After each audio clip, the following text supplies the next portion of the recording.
والتين والزيتون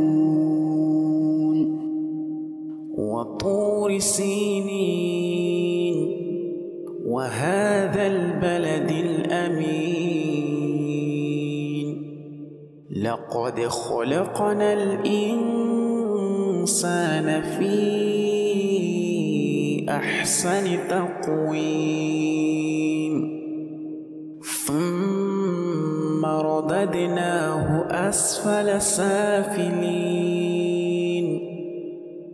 إلا الذين آمنوا وعملوا الصالحات فلهم أجر غير ممنون فما يكذبك بعد بالدين أليس الله بأحكم الحاكمين